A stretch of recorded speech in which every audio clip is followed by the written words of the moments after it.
Hello, Dan here. So I've been working on a proof of concept of this paint propagation idea, and I've created this quick start video to show you how to get started with the new gizmo that I've created. So let's start by updating our node list and then adding our new paint push gizmo like this. So the first thing you'll see is that there are two inputs. First is the UV input, which takes in our motion vectors and RGB data. The second is our edit input. So this is where we're going to add any edits that we want to push throughout the shot. So we make those edits using a RotoPaint node, and the RotoPaint node has to be set up in a certain way. And to make that easier, I've created this button that sets up all of our knobs and connections for us. So before we start pushing paint, we need to do a bit of housekeeping. The first is to set the upper and lower bounds on how far we can push the paint. So in this shot, I don't want to push any paint strokes below or past frames 121 or 150. The next thing we want to do is set up our root file. So this is the root file name of the intermediate files that we're going to create, and I'm happy enough to create them here in this temp folder with the name facepush. So now that we've set that up, we can start making some edits. So I'm going to jump back to frame 121, open up the RotoPaint node, and I'm going to draw some paint strokes. So I've drawn that there on frame 121, and you can see that it doesn't exist on any other frame. Now what I want to do now is to set a keyframe for this frame. And once I do that, you can see that up in the top here, it's starting to render out all of the intermediate data that we need. So that's basically concatenating all of the motion vectors from frames 121 up to frame 150.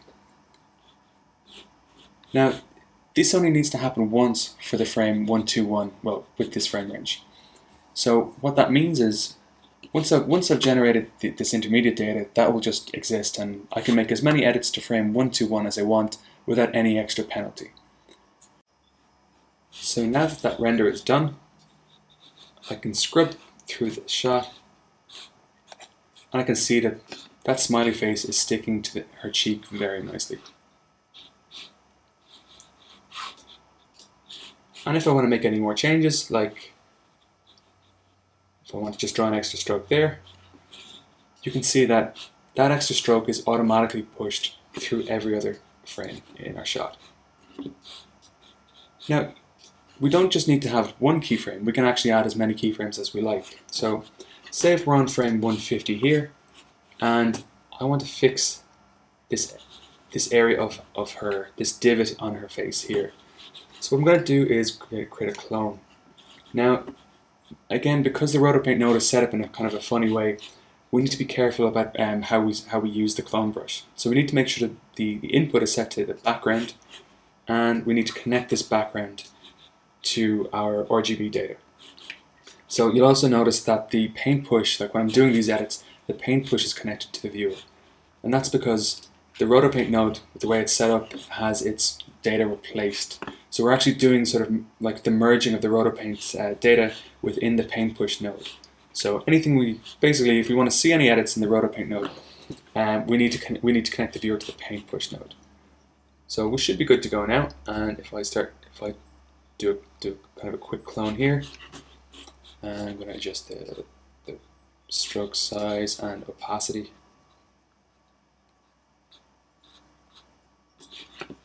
And you can see there that that divot has now been removed. Now it's not a perfect job. I'm not the best at doing these clone operations, but the idea is that it exists. I've made the change in frame 150, and for every other frame the divot exists. So let's set a reference frame for frame 150, and again what that's going to do is take all of our motion vectors from frames 150 back to 121, join them all up, and give each pixel at frame 150 a location of where it exists in every other frame in the shot. While this is rendering, I should also point out that making changes to some of these knobs will also trigger re-renders of frames if they don't already exist. So, for example, if you change the frame range here to say 160, it will notice that it's missing 10 frames from the reference frame of 121 and 10 from 150, so it'll go off and re-render those 20 missing frames. The same thing will happen if you change the blend mode, or if you manually click this re-render reference frames. So that render is now finished, and if I scrub back through the shot, you can see that that divot has been removed on all of the frames. Now, again, like, I'm not a really good clone artist, so the edit looks a bit funny there, but I'm sure somebody with any sort of painting talent would be able to do a better job. The idea is that my terrible clone job looks just as terrible in every other frame as it did when I drew it. Now, the last thing I want to talk about here is the blend mode. And so what this means is it basically describes how the edits from different keyframes are blended together over time.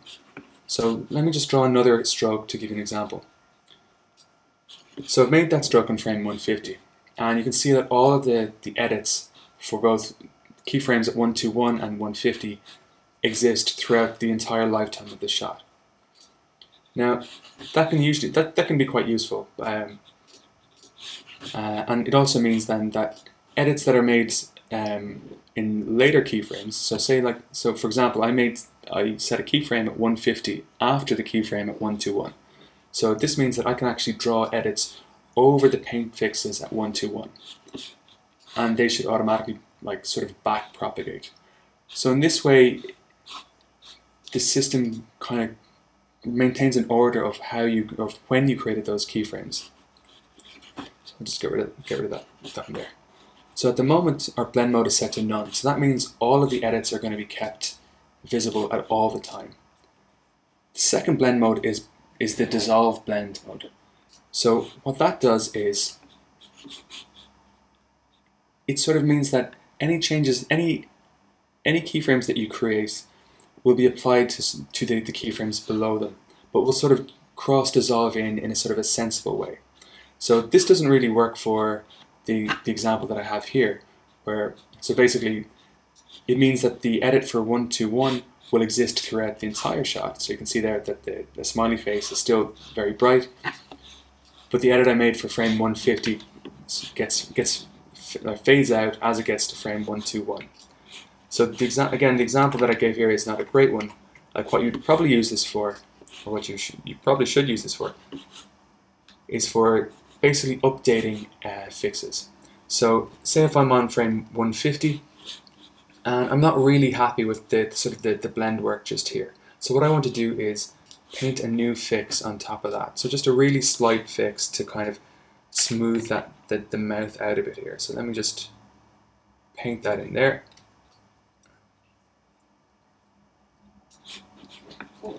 And now when I scrub back through the shot, that paint fix will sort of gradually dissolve in. So when we go back to frame 121, that fix has vanished, but as we scrub forwards, you can see that it slowly fades in. So that's a nice way of correcting changes to keyframes. The third mode here is this dissolve replace. And so what that basically does is it cross dissolves between all of the keyframes. So you can see here if I'm at frame 121, only the edit at frame 121 is visible. And if I'm at 150, only the edits I've made at frame 150 are visible. And of course, like if I'm halfway between the two, then they're sort of both partially visible. Now the idea for this example would be, say if I wanted to smoothly blend changes that I've made between two keyframes.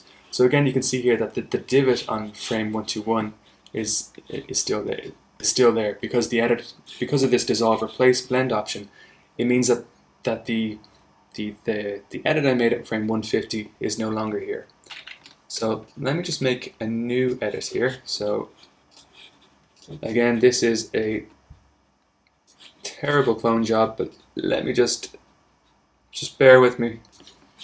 So I've made that edit there, and now if I scrub between all of the other frames, I'm actually now blending between those two clone operations that I made. So this should give a sort of a better result overall, and it's really particularly useful if you have any stark lighting changes. So I think that just about covers all of the main bits of this paint push gizmo. You'll notice if you if you look at any of the knobs, they all have tooltips, and so they should be able to help you if you get stuck. And I've also had this guide knob here that gives you kind of steps of how you go about setting up your paint push node, setting up your strokes, how to set reference frames, and how to do a bit of blending. And again, all of these have tooltips as well in case you get stuck. So with that, I think that's the end of this proof of concept quick start video. If you have any comments or feedback or features or thoughts or anything, just send me a mail. Thanks, and talk to you soon.